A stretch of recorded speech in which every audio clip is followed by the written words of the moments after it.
Thank you so much. Comrades, viva! Viva! Comrades, power! Power! As KMPDU and other civil societies, we've already proceeded to court against the defamatory action and statement that was released yesterday.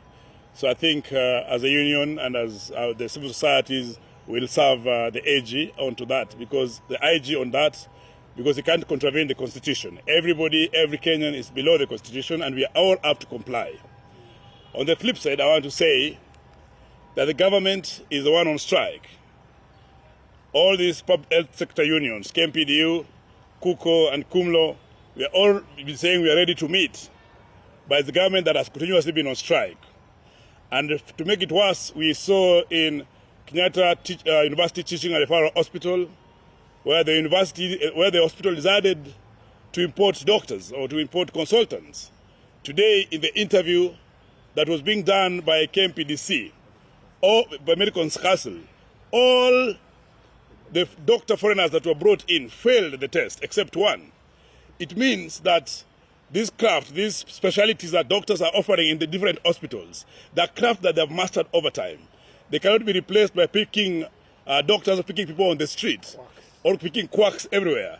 So it means that when the government is trying to threaten us, they're actually risking the lives of patients. Yes. And we do not know to what extent these doctors who are engaged to TRH risk those particular patients that they are having. So it's very clear. They should know that by the time they're taking ad stands that we have to suspend our strikes before we engage, it is Kenyans who are suffering.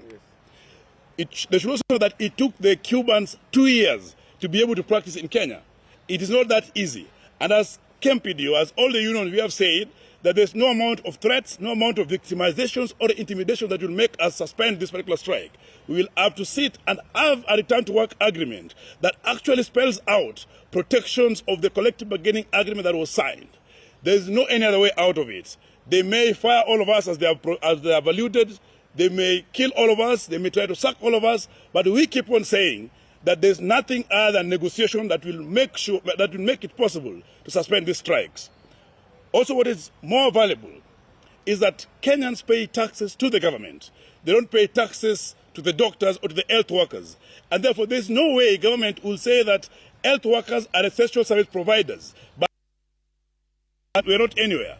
It is important that for these strikes to end, there has to be priority for health workers. And there's priority for the Kenyans. So this cannot be negotiated. Thank you. Any questions?